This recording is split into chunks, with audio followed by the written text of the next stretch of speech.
Hello and welcome to Sky IndyCar. My name's Tom Gaymor. I'm delighted to be joined by McLaren driver Pato O'Ward in the run-up to the 108th running of the Indianapolis 500. Now, we've had the emotional roller coaster that was qualifying. Just talk us through yesterday. It's been a real build-up to that sort of goal to be in the Fast Six. Didn't quite get there in the end, but your progression through the last couple of weeks, you must be really pleased with that. I'm very pleased, man. We've had a great month so far. McLaren has given us some great race cars. I was a little bummed I didn't have a bit more in qualifying, to be honest. I was cheering hard for Alex and Kyle there to try and break up that Penske front row, but they can enjoy their front row picture this morning. We'll be making them sweat coming from second and third row. So yeah, it's it's such a process. It's been great having Callum as well. I know he's right behind me, so it's just the Indy 500. It's the greatest event in the world. And you're starting right in the midst of it. Your third top eight start. Obviously, we don't look back; we only look forwards. But you've been so close, and last year, I think you led more laps than anyone else last year, didn't you? 39 laps, I think that was. So looking at this year, you must feel really confident and perfectly placed. Yeah, I mean, man, I feel like I've got enough knowledge under my belt to kind of know how to tackle and how to approach an Indy 500. I've put myself multiple times in contention to win the freaking race. But that's what it's all about. I'm so thankful and grateful that I get the opportunity to be part of this because it's so cool. It is so cool, and I've never enjoyed the month of May like I have this year. Like there's just it's it's such a process.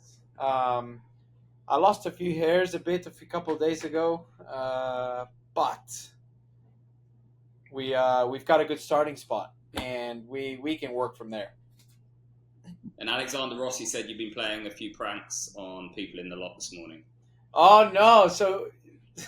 No, so he actually got these like they're like little pebble shooters, and he's just waiting for guys to come into the bus lot, and from afar, just like sending gels on, and they hurt. I don't know if you can. No, I don't want to take my shirt off on TV, but I've got a couple on my back. It's battle scars. Yeah.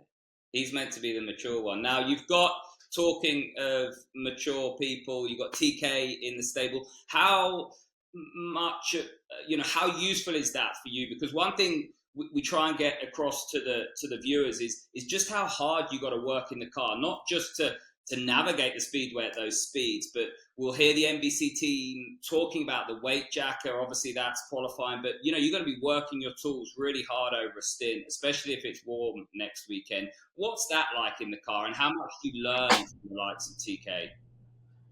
I mean, man, if you're moving your tools a lot, you're holding your breath a lot of times around the lap. Like it's just you don't know where the balance is gonna go. Like for example, last year, this started the race in a certain level of neutral.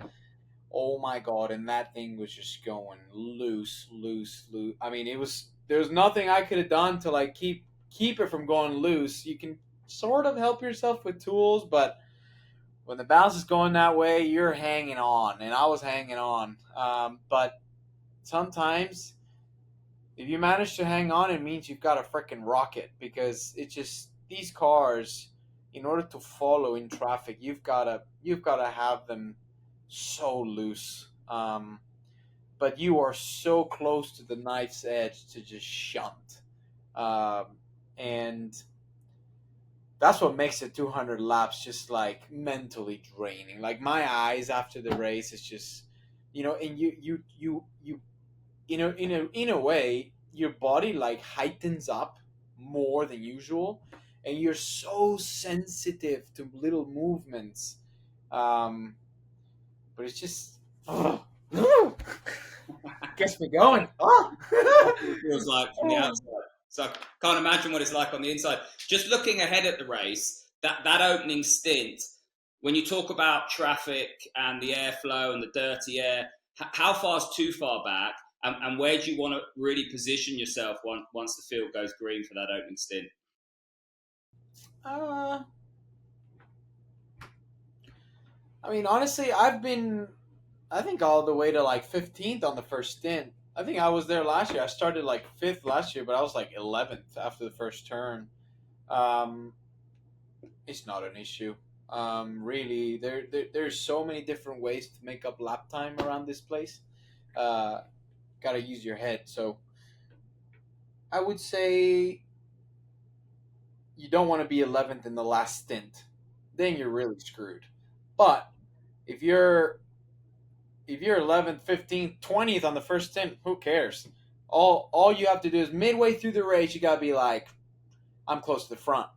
And those last two stints are the ones where you really gotta poof, poof, and just position yourself after all the work that you've done prior to that in the prior stints, and just making sure your team knows exactly where your fuel is out, how much power can you use. Like, just, you gotta save it for the end, but you gotta know how to position yourself, and that is, I would say, you gotta be within the first four cars if you want to make something happen. Ideally, you want to be the first two, because third in line starts to struggle to kind of get runs. You can kind of just chill in the draft. Pato, I've got to ask you, you've got Kyle Larson in the stable. What's it like having a NASCAR legend alongside you? How tempted were you to get in that helicopter with him and go and try and win $1 million? Nah, he's great, man. He's been a great addition to the team. He's done a great job, and he's got a fast car under him. I think he's gonna have a shot just like everybody else in the team, and really, it's all about, like I said, positioning yourself to having that shot, right? But he's got a full schedule. He's got a full schedule, and I don't know. Maybe I do it in a couple of years. You never know. Got to talk with my with our friends over at Hendrix, see if they're open to. And just the last question about the race, with the Penske cars being there, they're going to try and work together. Have you talked about that? You've got Kyle and Rossi, and Callum's going to be coming from where he starts in 15th. Have you talked about trying to work together, or you just try and find people on the racetrack that you trust at that time and try and work with them? Um, I mean, we're definitely going to be trying working as teammates if we're the ones that we're leading. Just switching around. But even with a Penske, you'd probably be doing the same, because I mean, unless you're leading and then they like refuse to get by you because they just want to save fuel or something. That's where it actually really pays off to be a little further back, because really a lot of the dirty work is done in the first few stints. Once you've got everything in line and like strategies are kind of like, okay, this is what these guys are on this strategy, these guys are on this strategy. That's where you're kind of like, all right, I don't care if I'm leading. Let's go. Cool. Well, listen, Pato, as always, you've been a bundle of energy, and your insight is second to none. From everyone at Sky IndyCar, we wish you the very best of luck next weekend. Thank you.